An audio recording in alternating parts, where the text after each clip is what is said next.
Thanks for listening to the AZ Wildcats podcast, brought to you by DraftKings, America's #1 sportsbook app. All right, joined by John Schuster, Brad Alice. I am merely Mike Luke. All right, we're going to get to all of your comments right here. Arizona falls 45-37. But guys, honestly, I am more than okay with what I saw out there. I know that the defense still stinks, but you saw an offense out there in Arizona that was really able, and we're going to get to a lot of the problems, but you saw an offense that was able to make a lot of plays through the air. Put up some phenomenal numbers and certainly performed very well. It was a very spirited performance, to say the least, from Arizona. And sometimes the spirited ones give you a little bit of hope and then make you frustrated at the same time because you thought about maybe the opportunities were there, about things that perhaps could have gone your way one way or another than things you ultimately left out there. And I think that's going to be some of the frustration that Arizona had coming into this game. But the extra time that they had was not wasted. The Cats played a good game against a good football team and had opportunities. And really, to a large degree, it went the way pretty much everybody thought it would. Every once in a while, those predictions are right.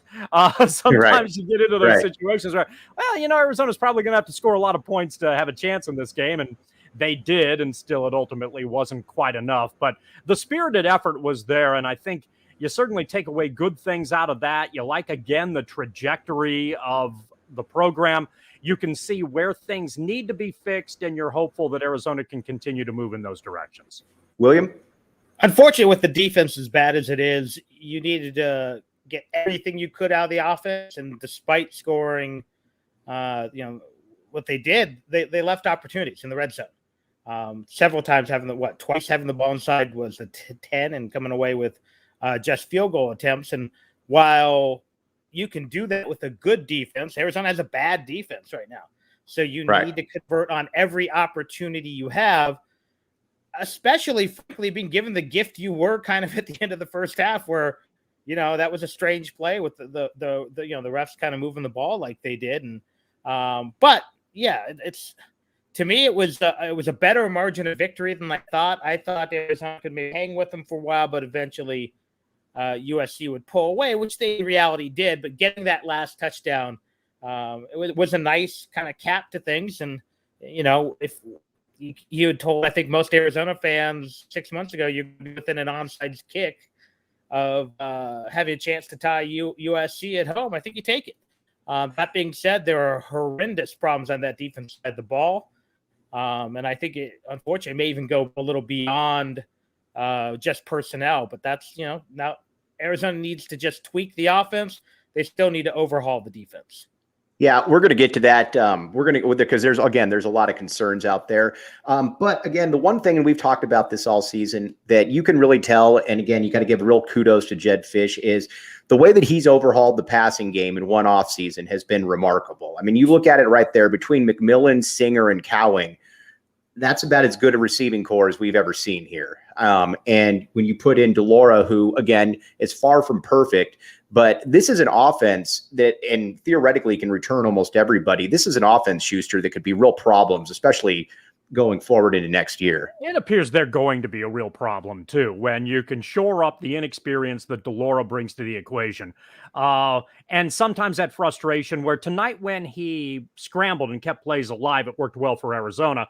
We've seen games earlier this year where, it's kind of worked against him to some degree. So that's probably something, figuring out when to run, when not to run, trying to, get a little bit better in tuned with what the receivers want to do from game to game to game is something that is part of the growth process. It sounds silly in the moment because Delora was excellent tonight and his receiving core was off the charts. Singer was ridiculous tonight. Yes. To a point where that's good. There's going to be a lot of national highlights with some of his performances. He's going to get a lot of play.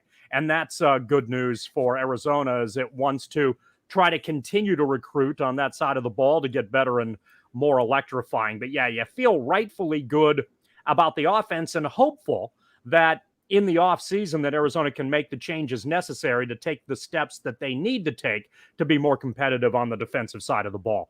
That said, and yes, Brad's right, you're right, the commenters are right, Arizona has a bottom tier defense in this conference. We understand that. We know what it is that they need to try to work on to get to a point where the strides will be made much more notably next year as opposed to whatever remains in this season. But even then, USC is a team that can score a heck of a lot of points and has done it to a lot of other, competitors this year. So you knew going into the game that you tried to put up a spirited performance, and that's what Arizona wanted to do, and they did, and gave themselves at least some sort of a puncher's chance until the end. All right, Brad, and what does Arizona do about the red zone offense here, especially at the goal line, because this is now a real problem here. This is a game in, game out issue. Arizona gets the ball at the 4-yard line and inevitably tries to do 2 running plays. They're generally slow developing running plays, and a guy ends up getting slammed into the backfield, and you end up taking a field goal from 10 yards.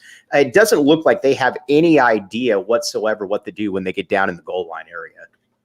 And again, if you're playing that Alice Dricky game, I'm going to mention the Chiefs to take a drink.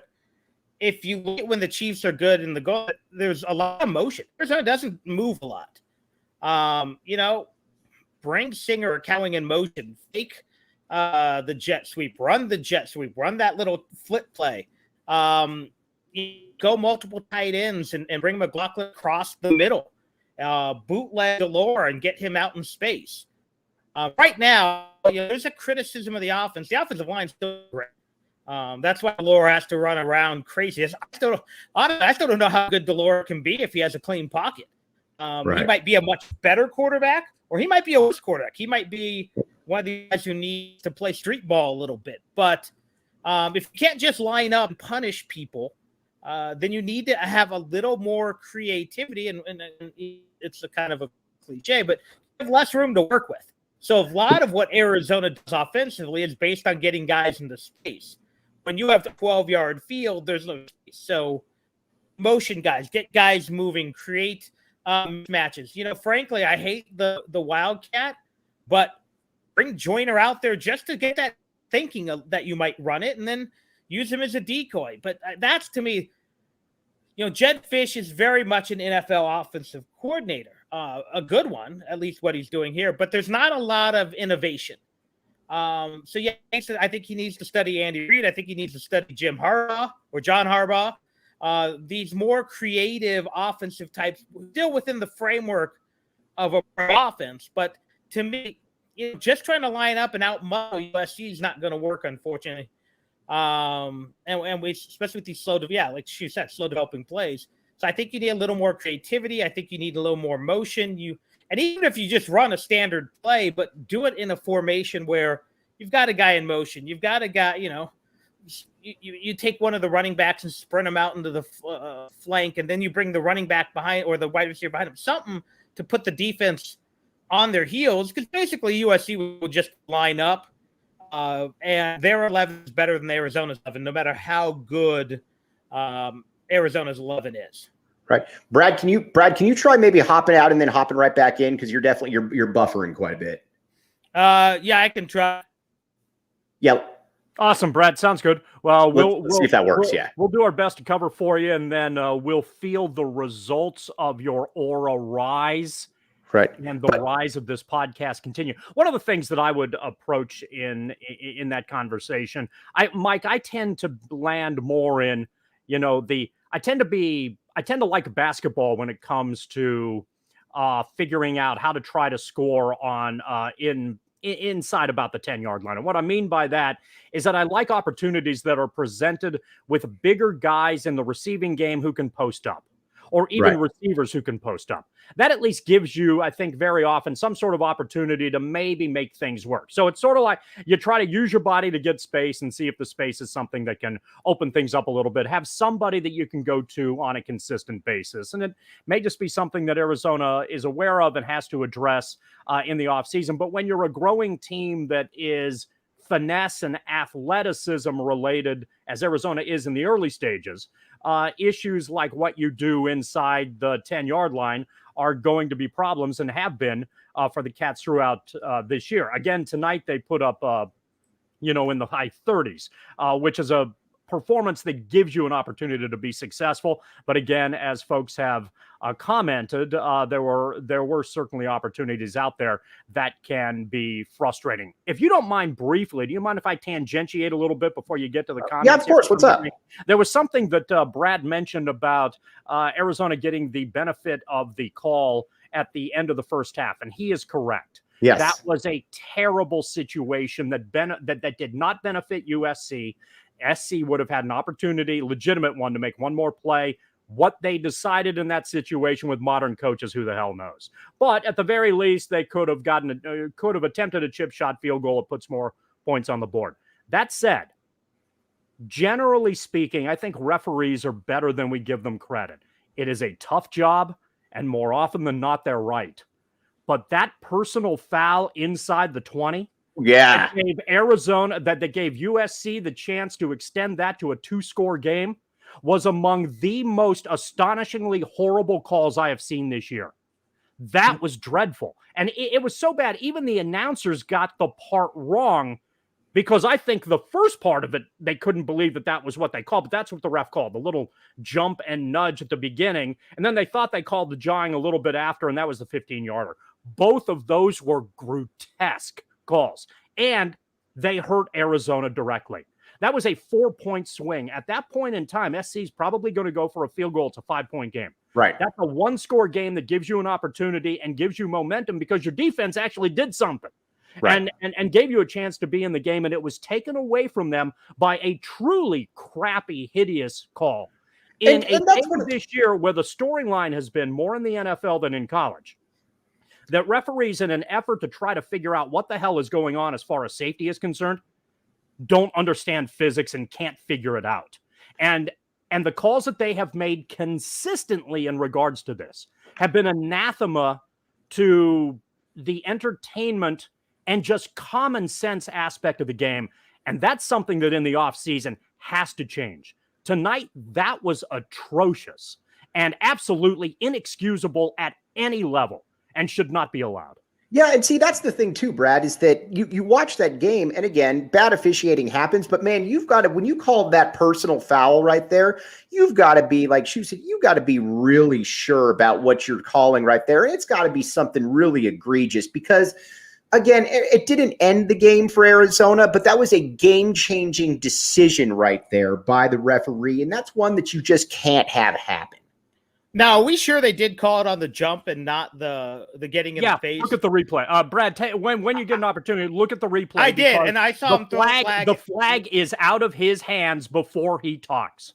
Oh, because there's one angle I saw that looked like the flag was being thrown as he was jawing, which is unfortunately, as stupid as that is, that's getting called down. When we've seen, again, in the NFL 2 or 3 times late in games, guys jawing, yet guys headbutting are not a penalty. But yeah, either way, that's you can't call it in that situation. Inexcusable penalty. And it's not, honestly, it's not even about calling it in the position and call. That is an inexcusable penalty at any point in the game. It's just a bad call. And it's a bad call that hurt Arizona at a bad time. Right. And see, that's the thing, too, that you can't really have happen. And once again, we'll talk about it, too, because it's not like it was an agenda, because what was happening at the end of that first half there, that was another situation, too, where the clock started running. The ref started having the clock run before the ball was even put down on the ground. Now, granted, it benefited Arizona, but some of this stuff looked like JV type stuff out here. Yeah. And unfortunately, I watched football for a long time, and all it takes is 1 or 2 botched calls at the wrong time, and that's all you remember. We can go back to the Christmas play, the play against Brady in the NFL. If you want to go back to a U of A, the Terry Vaughn call at Cal back when Mike was like 8 years old or 7 years old, or so yeah, unfortunately, when they happen at the end of a half in the red zone in the fourth quarter, they're even more egregious than typical bad call. And I know people say you shouldn't call things differently late in games, but yeah, you should call things differently late in games. Yep. Brad, you're freezing a ton again, my man. Sometimes, tell you what, let's, I'm gonna lock up. My internet's been sketchy all day. I think there's just too much usage in my neighborhood. I'll bail out and watch, and you guys have a good show. Yeah, my man, and you're welcome. I'll be doing the show Tuesday after the U of A basketball game as well. So feel free to hop on. I'll be talking to you before then, obviously. Will do. All right, thanks, man. All right, Shu. So we look at you look at this squad right now, and obviously the defense is a major problem here. And quite frankly, they actually played better today than they have in some recent games. In that, it wasn't like USC was just moving the ball up and down the field. I mean, they were, but it wasn't like it felt like in certain games this could be a 70-point game right here, and that really wasn't the case. So they got a few stops, but man, I don't even know where to start with the defense. I don't even know. You had to make a choice in the, however you're trying to rebuild this team, and a lot of the commenters are spot on in regards to recognizing that this isn't something that has a magic fix this year. Arizona, obviously, the simple version is you need more talent, and you especially need more talent on the front line, which is what everybody wants, which makes you more physical and gives you an opportunity. So Arizona's picking one of two things in year two, and they picked offense. They were able to get good offensive players as opposed to better defensive players. So they went that way. And it's worked out in many ways that you would have expected it to. Now, in terms of what you try to do with limited talent, you don't really have a lot of options, but what's your game plan here, Mike? Because basing in regards to the rest of this year, it's not next year. We understand the baseline is next year, recruit better players. Okay, we get it. That's what Arizona, that's a major focus that Arizona is going to have to pay attention to and work on as far as recruiting and the transfer portal is next season. Got it. Okay.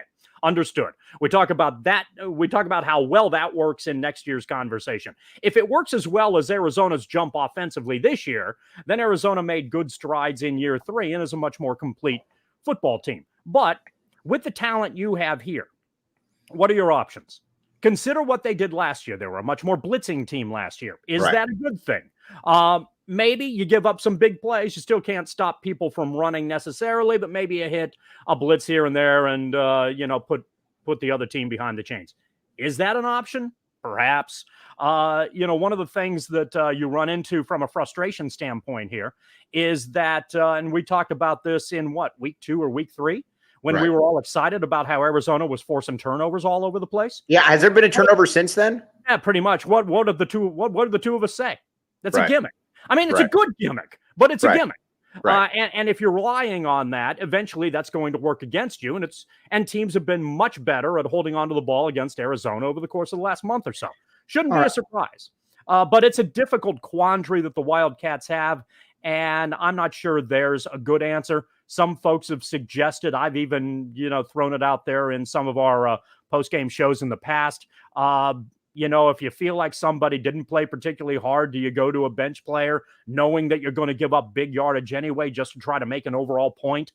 Maybe. But tonight, the issue was that Arizona was just overmanned. It's not that they weren't trying. They put in good effort. They probably did about as well as they could, given difficult circumstances. And in the end, it wasn't enough. They gave up 650 yards. That's bad.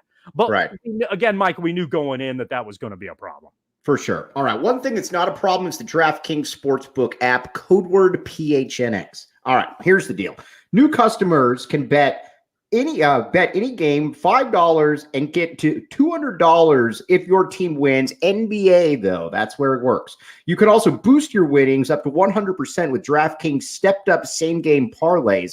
It's simple. Download the DraftKings Sportsbook app. Use promo code PHNX. That's promo code PHNX on the DraftKings Sportsbook app. Minimum age and eligibility restrictions apply. See show notes for details.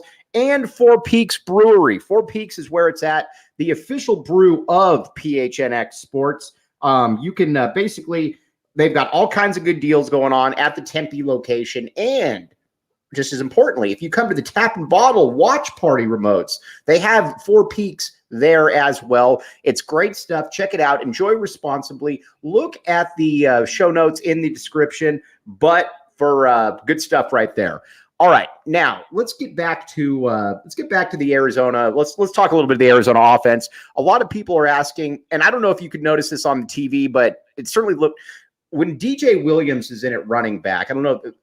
He's got a little bit more of just kind of an oomph to him right there that the other two don't necessarily have. Wiley's solid, Coleman's solid, but Williams is a different looking back, and Sarah Beth Grier pointed that out, and quite a few other people have as well. Was that noticeable on the TV? Oh, yeah. Yeah, and it was good to see. One of the things that, as a Wildcat fan, you get frustrated about is yards after catch or yards after contact. Right. Arizona's defense has a tendency, as we're aware, to give up yards after contact. It's nice on the other end to see a physical Arizona player in a skill position who can create that sort of consternation for other defenses. So, right. Yeah, that was very helpful and played a major role in keeping a lot of drives alive. So, Arizona's going to continue to try to figure out answers on the offensive end to get better and get more consistent. And I think tonight's game, obviously, if you look at the numbers, tonight's game was very good. You're not going to be terribly disappointed about Arizona's offensive performance tonight, other than, as you and Brad noted, what's happening in the red zone. So there's always room for improvement, but it's pretty clear that it's so ridiculous, it's almost not worth saying that it's obviously Arizona's better side of the ball. And hopefully that continues and you get a little bit more consistency and work to improve some things. And heading into the games ahead, whether it's this year or in years ahead, Arizona becomes the troublesome offense that it appears they have the personnel to be. Yeah, with and getting back to the red zone a little bit, because this is something that's going to continue to bother them. And I think that's a situation where you've got to have DJ Williams in there, or you've got to come up with a better idea. You've got to come up with a better game plan, because it feels like every time they get down there, it's slow developing. And again, I haven't seen anything where Arizona's basically just run the ball at the 1 yard line like you should be able to do and get. They generally end up going backwards, and that's a problem because you got to score, especially against SC. You got to get touchdowns when you're down there. You can't be getting field goals, Shu. Okay, one of the approaches that takes place, Mike, and you can address this when you're inside the red zone and physicality is not your strong point. What are you supposed to do? I mean, do you line up in the shotgun and hope to hand off, knowing that in that sort of situation that hoping that your offensive line is good enough to get a push? Or do you try to be a little bit more creative down there? If Arizona just runs Williams with the offensive line that they currently have, how successful is that ultimately going to be? Right. One of the things that, you get into in that sort of situation, I saw this in the earlier game, and I'm really not sure how long this rule is going to maintain in effect. But one of the things that Penn State does against Ohio State and other teams, the Buffalo Bills do this as well, is that they have multiple guys in the backfield in plays where there's a little bit of a skirmish going on. Offensive linemen are now taught to push from behind. The quarterback's taught to push from behind. Right. Running backs are taught to push from behind. So maybe that's an approach that Arizona could look at, but I'm not sure they're physical enough, even with Williams in those situations, to be as effective as you'd ultimately like. But it's something to consider at this point. All right, we're going to get to the moment of the game right here. Check this thing out. The moment of the game, the back the A moment of the game right here. That is cool imagery right there. The back the A moment of the game to me was, this wasn't really a backing of the A moment. This was a backing of the USC. But again, it was that penalty. It was that personal foul that was called because, again, that changed everything. I can't, and, we talked about it earlier, but that to me really, if there's two lines in this game, two lines of demarcation, it's basically pre that and post that, because if that's not called, it's a field goal. Like you said, Arizona's down 5 as opposed to being down. I think it was 9. Right. Yeah. Arizona, then, if they score a touchdown, two-score situation, and that's a problem. And you're right. If they score a touchdown with the way that it should have been, then you have the lead late, and the crowd behind you. Then you're going right down the field right there, and you're, Ben White. Wow, interesting. You're going right down the field right there, and you're about to, and you could score, and all of a sudden it becomes a big problem for SC because you're nervous about, all right, well, we're behind against Arizona at home. This wasn't supposed to happen there. And lo and behold, it happened. It's just a call you can't make right there. You've got to be able to. Sure, I'm sure there was some jawing and whatnot, but you can't make that call right there. You just have to recognize the situation. It's better in a situation like that. You can be a referee and say, whoa, whoa, whoa, whoa, whoa, that's enough. Split the two apart and move on. You can utilize that sort of approach, recognizing just the general intensity of a game to try to limit ridiculous situations like that. It was a gruesome call. That said, may I, if you're looking for positive back the A moments, Singer catches were certainly in that category. Which tonight. one? Yes, exactly. There were some utterly astonishing wide receiver highlights in this game for Arizona, and that's the type of thing that Arizona might get a lot of publicity for a couple extra reasons tonight.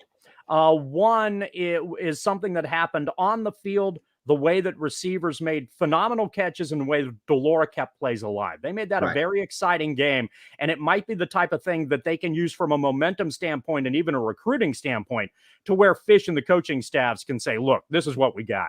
We got some good players here. They make exciting plays. The crowd gets behind you, yada, yada, yada. Whatever you need to say from a recruiting standpoint, you can shove them. Look at what this Singer dude's doing. Look at what Delora's doing over here. Look at what these guys, you've got a lot of good look at McMillan. talent. Look at some of those catches. Yes. The second thing off the field, the Pac-12 networks have a tendency to not do a lot of things as well as we would like. But their miking of Gronkowski tonight on the sidelines, and you may not have seen this if you were attending the game. Gronkowski was basically a proxy sideline reporter tonight.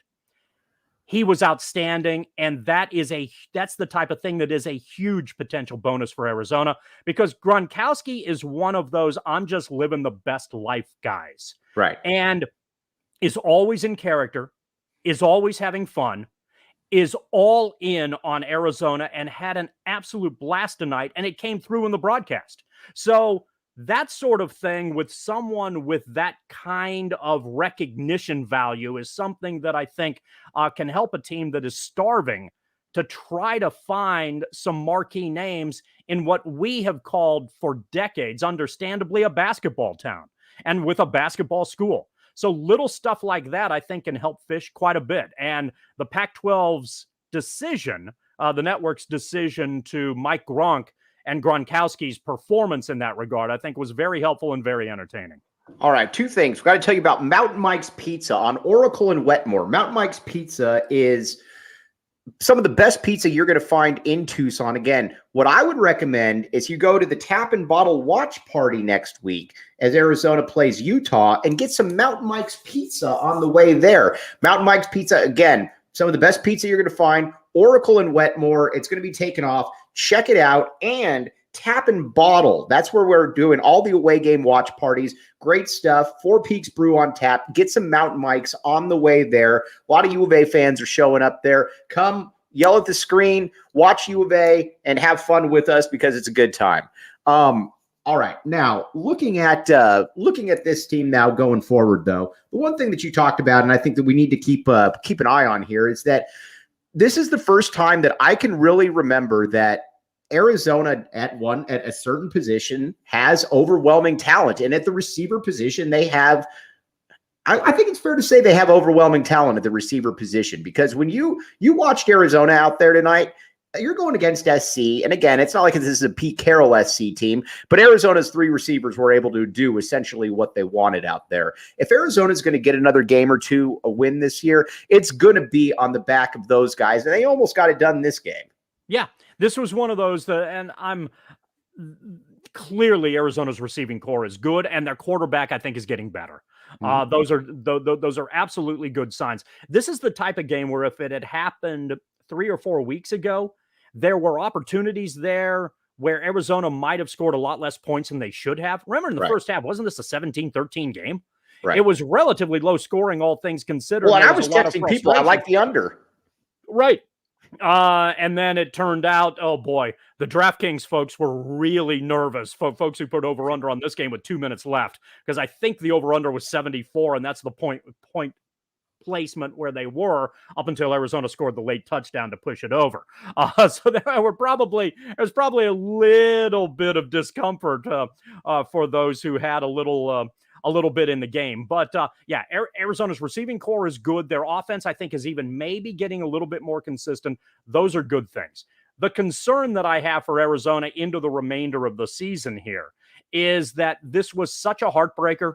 One of those games where they really focused on it, laid a lot on the line. It's homecoming weekend. There's a lot of excitement. Tucson's nuts right now, by the way. There's a lot going on in town. I was going to say, especially around the university in downtown. So being able to bounce back from that, I think, is going to show a lot about their overall character and direction. And oddly enough, even though, and I don't know Rising's situation, the quarterback at Utah, he did not play against Washington State. I don't know if he's going to be available next weekend. If he isn't, that maybe makes things a little bit more interesting than perhaps they should up there. Right. Utah obviously creates a lot of matchup problems for Arizona.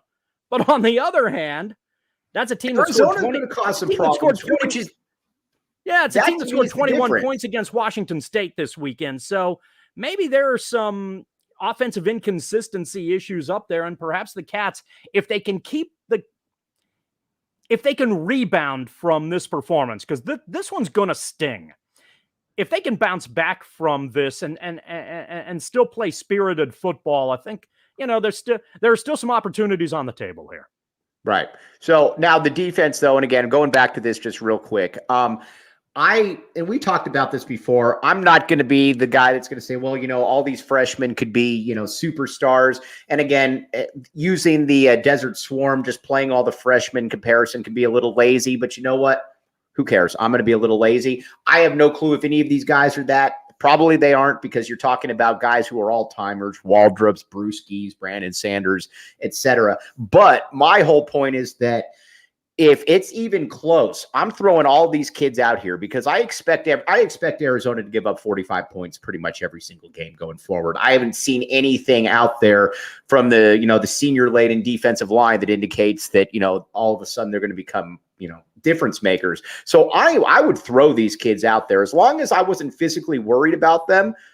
I'm putting them out there and I'm just seeing what they can do. There's also a lot of thing. It's such a different animal than it was 30 years ago. You've had our mutual expert pal Anthony Gimino pop on a lot, every now and again, and you'll ask him questions about Desert Swarm and the early 90s. And one of the what if areas about that era is that Dick Tomey in 1991 played a lot of freshmen.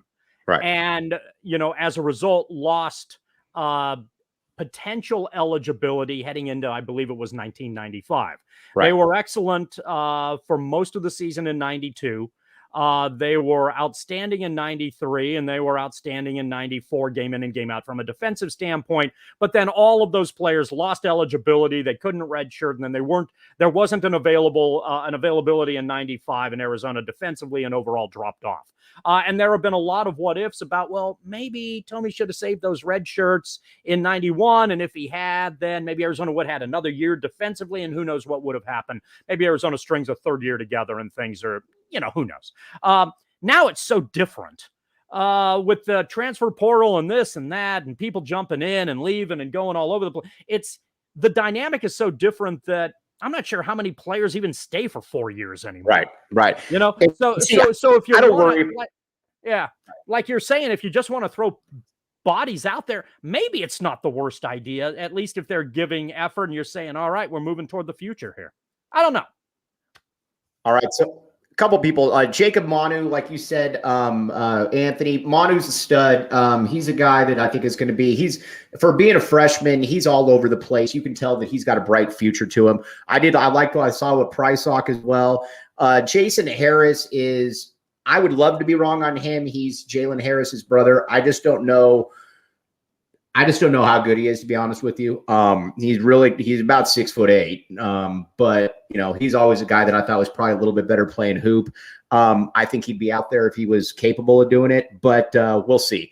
But like I said, anybody out there that's young, I'm throwing them in there and I'm going to see what they can do. But one thing that I think we can say though is that Jedd Fisch has shown that he does know offense if he's got good players. I mean, I think last year we were talking about it and saying, I have no clue if Jedd Fisch can coach. I still don't know what kind of head coach he is, to be honest with you. But I think he's shown this year that if you give him good players on offense, he's going to be able to put points on the board, Shu. And one of the things that I think he does pretty well is time management. I think he understands. I agree. That's a great point. How and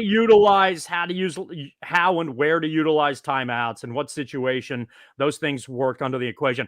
And in the era of where football is an analytics Looney Tune right now, where it's like, well, the numbers say that you should go for 2 all the time or whatever it is. He seems to have a good balance of what makes sense.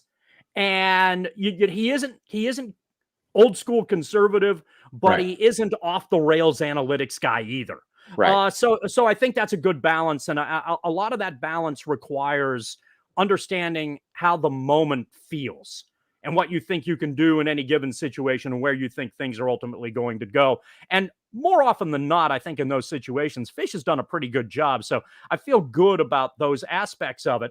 And generally speaking, despite as frustrating as this was, because Arizona had opportunities to pull off a huge upset, the trajectory is good. And that's what you hope for from a program that had so much building to do, and frankly has a hell of a mountain still to climb. But it looks like looks like a lot of the pieces are in place, and they're definitely moving in the right direction. Eric Zimmerman, Gronk's sideline analysis was really strong. He has a great future if he wants it in the broadcast booth. I was curious as to your take on that. Obviously, I was at the game, so I didn't see anything. Gronkowski comes across beautifully on the broadcast. Again, very lighthearted, very easygoing, largely self-deprecating. He was very much, as a sideline reporter, in addition to recognizing little strategic things or things in the moment, he was also very good at just being an Arizona fan and having fun. And that personality was the best part that came across. I'm not sure if you watched Gronkowski and necessarily said, boy, did he really break down that nickel defense on 3rd and 4. It's not the Tony Romo type situation. But he did a really good job of being a guy who likes to have fun and really likes football. And if you like football and he likes football, then it was very Gronkowski was very enjoyable to have on the sideline, and it was an extraordinarily smart move by the Pac-12 network to be able to get him to mic him up, and it made watching the game a little bit more additionally entertaining, which is often what we're looking for. All right. Now, when you look at just going forward then, so again, we talked about, I think that this team is, they're definitely better. I don't think there's any doubt about that. I wanted to go by the numbers though, right here. Pass yards, Arizona. And again, big thanks to Sean DePaz right there for setting that up. You look at it across the board right there, 380 yards to 411 rushing yards. I mean, Arizona just from a yards, penalty, 3rd down. I mean, yeah, the penalties are too many. Yes, the third down. Okay, the numbers that jump out at you on up there. Thank you very much. On a positive note, 163. That's a good rushing number. So Arizona had balance as far as offense is concerned. That's good. That's going to get you a lot of points on the board. The 2 numbers for Arizona that are a problem. The penalty number at 8 for 76, Arizona is not good enough to make that many mistakes. And even if we think that it should be 7 for about 71 yards because it's half the distance to the goal, that's still too much for Arizona. They can't make those kinds of mistakes and expect to realistically have legitimate opportunities to win. But the big number there beyond that is what Arizona gave up on 3rd down. 11 for 17. If that's the case, you can't get off the field, and you're going to put both sides of the ball in a lot of trouble. That's a number where that is the number. It's not the 621 total yards, although that's obviously glaring. Right. The frustrating number, if you're a fan of defense for Arizona, is that the Cats couldn't get off the field and yielded 11 for 17 on 3rd down, and that allowed USC to keep a lot of drives alive. Right. So, all right. But yeah, again, with Arizona, though, we also got basketball coming up here. Again, always want to be careful with that, but we got basketball. First game is Tuesday. This is obviously we'll be talking a lot about that. We're going to be having a bunch of post-game shows with that, but just kind of in in totality, Shu, I'm okay with this game. If you were to tell me this game was going to play out like this, I would have been more than okay with it. Arizona, the problems that they have, we know are still problems. The positives that they had, I thought they accentuated in this game. And I think going forward, there's again, half of the, I got to be careful here. Half of the game, I believe, Jedd Fisch is fixed. Again, there's some certain things on offense you got to figure out. Defensively, that's obviously still a mess. But if you went into the season saying that 50% of your problems could be fixed, and then you try to fix the other 50% the other offseason, I'm totally cool with that. Well, considering that Jedd Fisch took over a program where you needed to fix 99%, the only thing you really didn't need to fix was the yardage at Arizona Stadium. And probably the guy who makes the lines. Arizona Stadium looked pretty good when Jedd Fisch got here. He didn't have to bother with that. Everything else related to Arizona football, he had to overhaul. Making the progress that he's done as quickly as he has, I think is a very good sign, because this program was a disaster. Yeah. And he's utilized the transfer portal very nicely. He's been able to get some talent. He's done a good job on the recruiting front. Obviously, you need to improve defense in that regard. This is one of those games, I think, depending on your person, you hate to lose. So, obviously that's frustrating. But you're right. Arizona played pretty damn well tonight, and at least pretty spirited tonight, and you feel at least good about moving forward about where these things can progress, and hopefully Arizona gets better. For instance, I thought there were times, I think there was a time a couple weeks ago where I thought Arizona had regressed a little bit. Right. After the non-conference games, especially from a penalty and standpoint, that was really problematic. They looked better at the beginning of the year than they did about 2 or 3 weeks ago. And that's not what you want. You want improvement. Arizona improved by virtue of its performance tonight. Hopefully they can build upon that. Looking at the other team, this is also a championship win for USC. And it sounds weird, but they've gone through a fairly difficult, there have been some elements that they've played. This is the game. You look at their schedule, there's a lot of look ahead on their schedule. And they've got a lot of games. I think the rest of their games are in LA one way or another. So this was a potential trap game.